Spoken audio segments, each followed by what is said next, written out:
Wow, pantesan lawannya ke headshot terus sama Mega. Legenda berhasil akui lompatan Megawati setara pemain kelas kakap dunia. Turnamen voli Ferdi Zirek kembali menyajikan kejutan besar.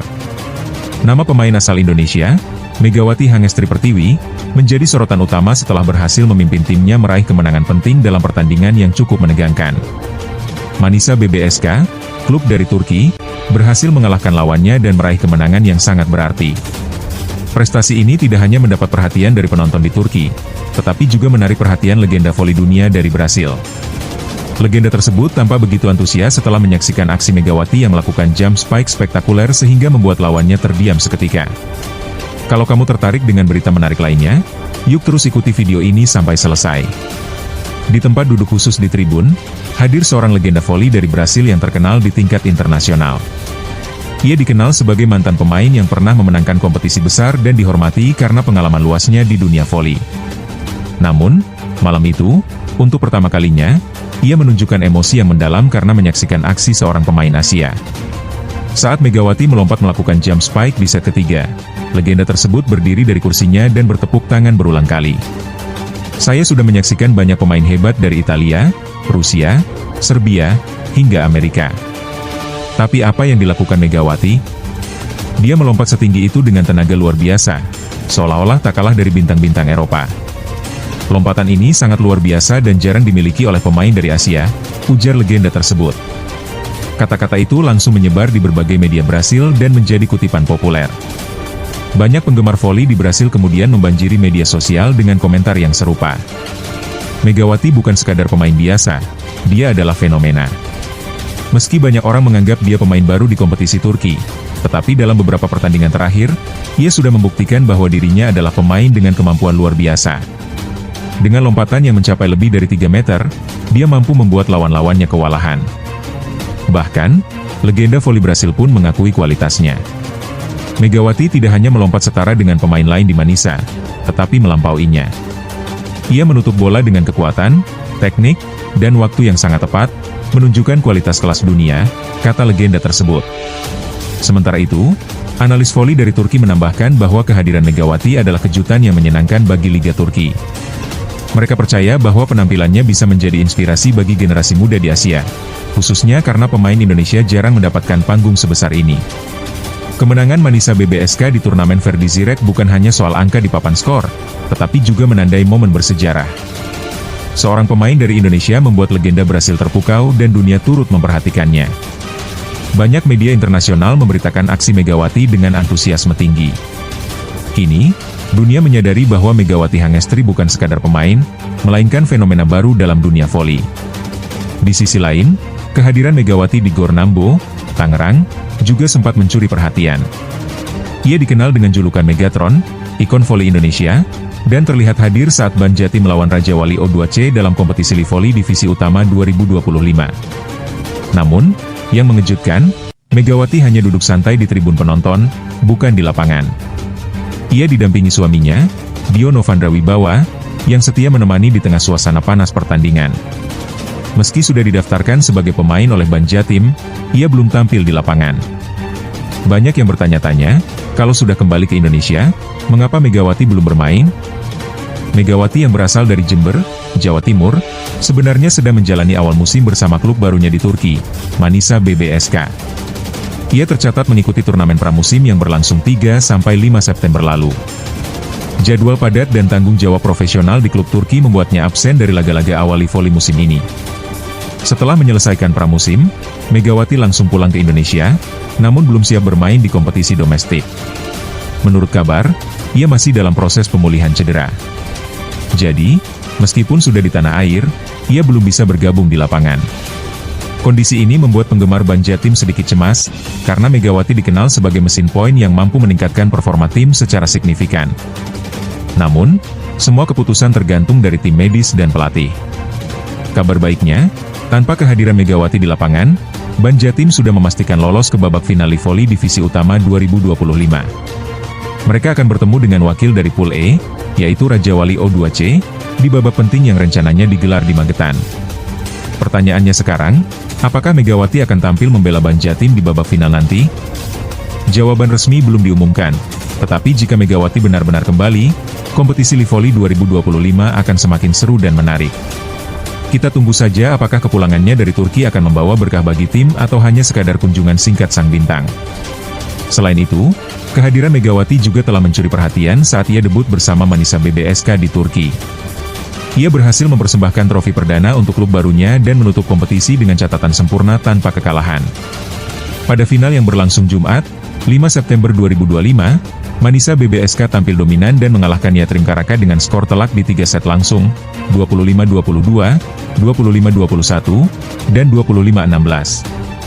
Megawati yang tampil sejak awal mampu menunjukkan kualitasnya, menyumbang 5 poin di set pembuka, dan berkolaborasi apik dengan Tanja Grosser. Hasilnya, mereka meraih gelar juara dan trofi pertama Megawati bersama klub Turki tersebut. Kepindahannya ke Manisa BBSK sejak awal memang menjadi perhatian media lokal. Rekam jejaknya di Red Sparks, Korea Selatan, selama 2 musim, membuat publik di Turki memiliki harapan tinggi. Media olahraga Turki bahkan merilis artikel berjudul, Megawati Hangestri siap tampil perdana di Turki, yang menyebutkan bahwa Manisa BBSK resmi memperkenalkan Megawati sebagai pemain baru mereka pada 4 Juli 2025.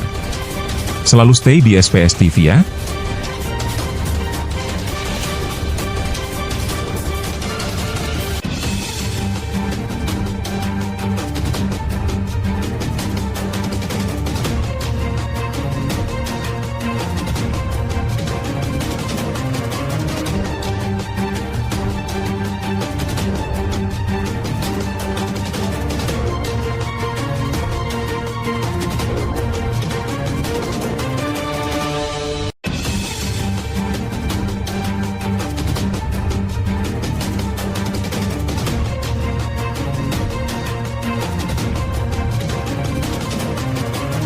Bayangkan sebuah tim nasional sepak bola yang penuh dinamika dan ketidakpastian. Di balik keberhasilan dan kemenangan, selalu ada cerita-cerita tersembunyi yang menjadi perhatian utama publik dan penggemar sepak bola tanah air. Salah satu yang paling menarik perhatian adalah pertanyaan besar, mengapa beberapa pemain yang selama ini dianggap potensial dan layak membela Indonesia justru tidak masuk dalam daftar panggilan resmi? Fenomena ini memunculkan berbagai spekulasi, teori, bahkan kritik yang menggelitik rasa ingin tahu banyak orang. Nah, kali ini kita akan menyelami fakta dan penjelasan resmi dari pihak berwenang untuk mengupas tuntas apa yang sebenarnya terjadi di balik layar ketidakpanggilan pemain tertentu ke Timnas Indonesia. Baru-baru ini, PSSI sebagai induk organisasi sepak bola nasional mengeluarkan pernyataan resmi sebagai bentuk klarifikasi terkait isu hangat tersebut. Lewat sebuah video singkat berdurasi sekitar 2 menit, mereka secara terbuka membahas 2 nama pemain yang menjadi sorotan utama, Ragnar Oratmangun dan Elkan Bagot. Tujuan utama dari pernyataan ini adalah memberikan gambaran yang lebih jernih dan transparan mengenai alasan-alasan di balik keputusan tidak memanggil kedua pemain tersebut ke skuad nasional saat ini. Pertama, mari kita bahas Ragnar Oratmangun. Ada kabar yang beredar bahwa pemain muda ini mengalami kondisi kesehatan yang cukup serius. Meski identitas penyakitnya tidak diungkapkan secara rinci demi menjaga privasi dan etika medis, yang pasti adalah kondisi kesehatannya memerlukan proses pemulihan yang cukup panjang. PSSI dan tim pelatih secara tegas menyatakan bahwa mereka mendukung penuh Ragnar untuk beristirahat dan fokus pada proses penyembuhan. Mereka juga berdoa agar Ragnar segera pulih dan kembali bisa berkontribusi di lapangan hijau untuk membantu tim, terutama jika Indonesia melangkah ke babak berikutnya dalam kompetisi internasional seperti Piala Dunia. Kedua, soal Elkan Bagot, banyak pertanyaan yang bermunculan dari media dan penggemar mengenai ketidakhadirannya dalam skuad timnas terbaru. Elkan sendiri melalui komunikasi resmi menyatakan bahwa saat ini fokus utamanya adalah dengan klubnya, Blackpool, yang sedang menjalani masa libur kompetisi. Ia merasa bahwa saat ini bukan waktu yang tepat untuk bergabung dengan timnas karena ingin memaksimalkan performa di klubnya. Meski begitu, banyak yang menganggap alasan ini kurang meyakinkan, apalagi mengingat aturan FIFA yang mewajibkan klub melepas pemainnya saat ada panggilan dari tim nasional selama masa kalender internasional berlaku. Jadi, secara aturan, klub harus mengizinkan pemain untuk bergabung, kecuali ada alasan tertentu yang sangat mendesak. Selain itu, muncul perdebatan panjang tentang alasan sebenarnya di balik ketidakpanggilan Elkan Bagot. Pada bulan Maret lalu, saat menjelang pertandingan melawan Australia dan Bahrain, Elkan sempat dipanggil dan berlatih bersama skuad nasional. Namun, Kemudian ia tidak lagi dipanggil untuk pertandingan berikutnya.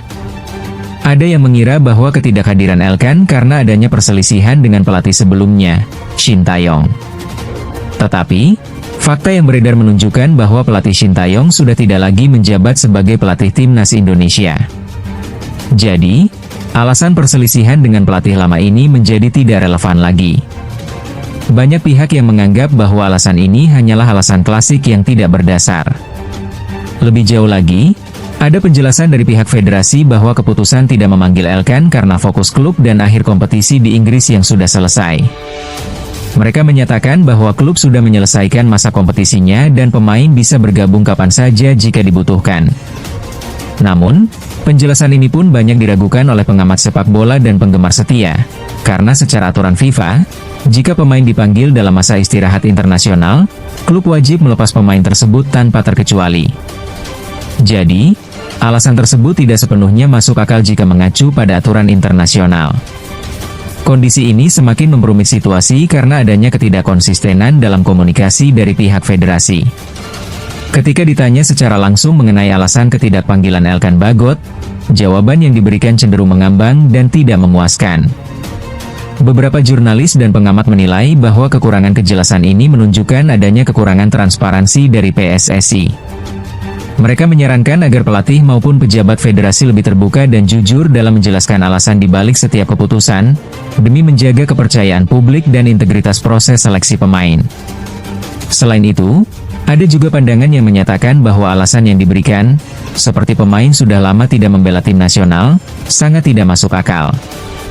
Sebab, ada pemain lain seperti Lily Pali yang terakhir membela Turkmenistan pada September 2023 dan tetap dipanggil ke timnas. Ini menunjukkan bahwa perubahan skuad dan kondisi pemain adalah hal yang wajar dan tidak harus menjadi alasan utama untuk tidak memanggil pemain tertentu. Jadi, alasan bahwa pemain tidak dipanggil karena sudah lama tidak membela timnas bisa dipandang sebagai alasan yang tidak cukup kuat dan terkesan memaksakan. Pada akhirnya, semua ini menunjukkan pentingnya komunikasi yang jujur dan terbuka dari pihak federasi kepada masyarakat. Penggemar dan masyarakat berhak mendapatkan informasi yang akurat, jelas, dan tidak menimbulkan spekulasi liar yang berlebihan. Mereka berharap di masa mendatang, PSSI bisa lebih transparan dan berani mengumumkan alasan-alasan di balik setiap keputusan dengan cara yang lebih profesional dan terbuka. Dengan demikian, kepercayaan publik terhadap Federasi Sepak Bola Nasional akan semakin terjaga, dan suasana kompetisi akan berjalan dengan lebih adil dan sportif. Sebagai penutup, mari kita sama-sama bersikap kritis dan objektif dalam menilai seluruh situasi ini. Fakta sudah disampaikan, dan sekarang saatnya kita menginterpretasikannya secara matang tanpa terburu-buru menyalahkan salah satu pihak. Yang terpenting adalah kita mendukung langkah-langkah positif yang diambil demi kemajuan sepak bola Indonesia ke depan. Mari kita berharap komunikasi yang lebih baik, transparan, dan jujur dari PSSI bisa terwujud di masa mendatang agar semua pihak merasa adil dan mendapatkan informasi yang benar. Demikian ulasan lengkap mengenai situasi terkini terkait ketidakpanggilan pemain ke timnas Indonesia. Semoga penjelasan ini mampu menenangkan hati para penggemar sekaligus memperjelas fakta-fakta yang selama ini tersembunyi di balik layar. Ingat, sepak bola adalah olahraga yang menyatukan kita semua. Dan kejujuran adalah kunci utama agar kita bisa terus maju dan berkembang bersama. Salam olahraga.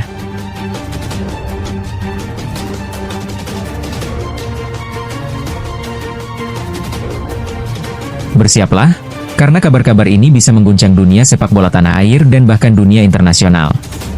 Siapapun yang menyangka bahwa negeri ratusan pulau ini akan menjadi pusat perhatian dunia sepak bola, harus berpikir ulang. Karena saat ini, Indonesia sedang menatap masa depan yang penuh tantangan sekaligus peluang besar. Di tengah gelombang dinamika global, sebuah pernyataan mengejutkan dari Arsene Wenger, Direktur Pengembangan Sepak Bola Dunia FIFA, memantik geger.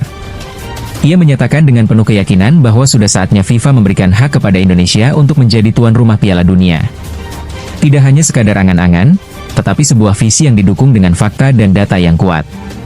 Pernyataan ini bukan tanpa alasan. Indonesia, negeri yang selama ini dikenal sebagai pasar besar sepak bola, kini mulai menunjukkan bahwa mereka mampu dan layak untuk berdiri sejajar dengan negara-negara besar di panggung internasional. Bayangkan, dalam sebuah wawancara eksklusif yang diambil dari media Prancis, Wenger menegaskan bahwa Indonesia berada di sebuah titik vital dalam sejarah sepak bola.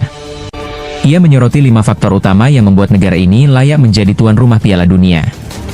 Pertama adalah daya tarik penonton yang luar biasa.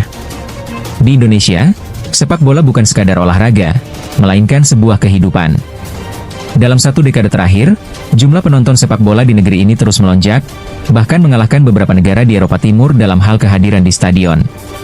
Stadion Gelora Bung Karno yang megah, dengan kapasitas lebih dari 80.000 penonton, selalu dipenuhi semangat dan energi yang luar biasa. Tiket pertandingan yang ludes hanya dalam hitungan jam, seperti yang terjadi saat melawan Cina, adalah bukti bahwa sepak bola di Indonesia sedang berada di puncak kejayaannya. Kedua, Indonesia telah membuktikan kemampuannya dalam menyelenggarakan turnamen besar. Pada tahun 2023, mereka sukses menggelar Piala Dunia U17 dengan sukses besar, meskipun sempat diwarnai kontroversi politik. Tapi yang penting, penyelenggaraan berlangsung tanpa hambatan berarti, penuh profesionalisme, dan mendapat apresiasi dari FIFA. Hal ini menunjukkan bahwa negara ini tidak hanya punya infrastruktur yang memadai, tetapi juga mental kolektif masyarakat yang sangat mencintai sepak bola. Mereka hidup dan bernapas bersama si kulit bundar, menjadikannya fondasi yang kokoh untuk menjadi tuan rumah turnamen besar di masa depan. Ketiga adalah kemajuan luar biasa dalam pembangunan infrastruktur dan dukungan pemerintah. Dalam 5 tahun terakhir, Indonesia terus membangun stadion berstandar FIFA, seperti Jakarta International Stadium, Gelora Bung Karno, Surabaya GBT, dan Stadion Manahan Solo.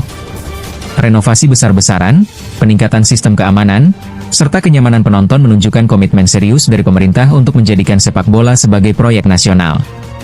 Infrastruktur ini bukan sekadar fasilitas, tetapi sebuah investasi jangka panjang untuk masa depan sepak bola Indonesia. Keempat, dari aspek geopolitik dan pemasaran, Indonesia adalah pusat kekuatan di kawasan Asia Tenggara. Dengan populasi lebih dari 270 juta jiwa dan basis supporter yang loyal serta fanatik, tidak ada negara di ASEAN yang mampu menandingi kekuatan masa ini. Wenger menyebut bahwa menguasai pasar dan penonton di Indonesia berarti menguasai separuh gairah sepak bola regional. Indonesia, sebagai poros utama di kawasan ini, memiliki potensi besar untuk memperkuat posisi FIFA dan membangun jembatan budaya sepak bola yang kuat di Asia. Kelima, dan yang paling penting, adalah transformasi dramatis timnas Indonesia sendiri. Dulu dianggap sekadar tim pelengkap, kini Garuda Indonesia bangkit dan mulai menyaingi negara-negara top. Di bawah kepemimpinan Erick Thohir dan pelatih Patrick Clifford, tim ini mengalami evolusi besar. Pemain naturalisasi seperti Tom Hee, Justin Hubner, dan Nathan Chueon berpadu harmonis dengan talenta lokal seperti Rizky Ridho, Marcelino Ferdinand, dan Hernando Ari. Mereka bukan lagi sekadar pemain biasa, tetapi bagian dari sebuah visi besar untuk membawa Indonesia ke level kompetisi tertinggi. Wenger memuji strategi naturalisasi yang terukur dan terintegrasi dengan pembinaan lokal, sebuah langkah strategis yang akan mengantarkan Indonesia ke panggung dunia. Ketika menyaksikan stadion penuh, pemain top dari Liga Eropa, dan turnamen yang tertata rapi, dunia akan menyadari bahwa Indonesia sedang menuju mimpi besar. Sebuah mimpi yang bukan lagi sekadar angan, tetapi sebuah kenyataan yang semakin dekat. FIFA tidak bisa menutup mata selamanya. Pernyataan Wenger ini segera menyebar ke seluruh dunia melalui media sosial dan portal olahraga internasional. Reaksi dari para pecinta sepak bola sangat positif. Seorang supporter dari Jepang menulis, Indonesia adalah raksasa yang sedang bangkit, dan menjadi tuan rumah Piala Dunia di sini akan menjadi hal yang luar biasa. Jalan menuju itu memang panjang dan penuh tantangan, tetapi mimpi ini bukan lagi sekadar retorika. Perkembangan ini membuka peluang besar. Kapan FIFA akan memutuskan? Kapan dunia akan menyaksikan antang Piala Dunia yang gemuruh di Stadion Gelora Bung Karno atau Jakarta International Stadium? Ketika bendera FIFA berkibar bersama merah putih, dan puluhan ribu supporter menyanyikan Indonesia Raya dengan penuh semangat di panggung global, dunia akan menyaksikan bahwa Asia Tenggara, di tengah lautan pulau dan samudera luas, memiliki sebuah negeri yang akhirnya meraih hak yang pantas. Indonesia, tuan rumah dunia. Selain kabar dari dunia internasional, kabar mengejutkan datang dari Amerika Selatan. Uruguay, salah satu kekuatan besar sepak bola dunia, menyatakan minatnya untuk menguji coba melawan timnas Indonesia. Ini bukan sekadar rumor, tetapi konfirmasi resmi dari Kemenpora melalui Duta Besar Uruguay di Indonesia, Cristina González. Ia menyatakan bahwa negara mereka sangat antusias dan siap mengirimkan tim utama untuk tampil di Indonesia. Sebuah laga persahabatan yang memiliki makna simbolik, sebagai bagian dari perayaan 40 tahun hubungan diplomatik kedua negara yang akan digelar pada 2026 mendatang. Pertandingan ini bukan hanya soal olahraga, tetapi juga tentang mempererat hubungan persahabatan antar kedua bangsa. Uruguay, dengan sejarah juara dunia 2 kali dan reputasi sebagai gudang talenta dunia, ingin menunjukkan bahwa mereka percaya dan mendukung perkembangan sepak bola Indonesia. Mereka bahkan membuka peluang kerjasama yang lebih luas, termasuk pelatihan bersama dan pertukaran pengalaman. Menurut Menteri Pemuda dan Olahraga Dito Aryo Tejo, pertandingan ini akan menjadi momen penting untuk mengukur kemajuan tim Garuda dan memberi pengalaman berharga menghadapi lawan tangguh seperti Uruguay. Jika pertandingan ini diselenggarakan dan digelar dalam kalender resmi FIFA Matchday, hasilnya akan berdampak langsung terhadap peringkat dunia Indonesia. Saat ini, posisi peringkat FIFA Indonesia berada di posisi 124. Dengan kemenangan atau hasil positif melawan Uruguay, peluang untuk melonjak ke posisi yang lebih baik sangat terbuka lebar. Ini adalah langkah strategis dalam memperkuat citra dan kualitas tim nasional Indonesia di mata dunia. Antusiasme masyarakat pun semakin tinggi. Di media sosial, supporter dan pecinta sepak bola menyambut kabar ini dengan penuh semangat. Mereka melihat ini sebagai bukti nyata bahwa perkembangan sepak bola Indonesia tidak lagi sekadar mimpi, tetapi sudah menuju kenyataan. Di bawah kepemimpinan Erick Thohir dan pelatih Patrick Clifford, performa tim nasional meningkat pesat. Pemain-pemain seperti Elkan Bagot, Rafael Struijk, dan pemain diaspora lain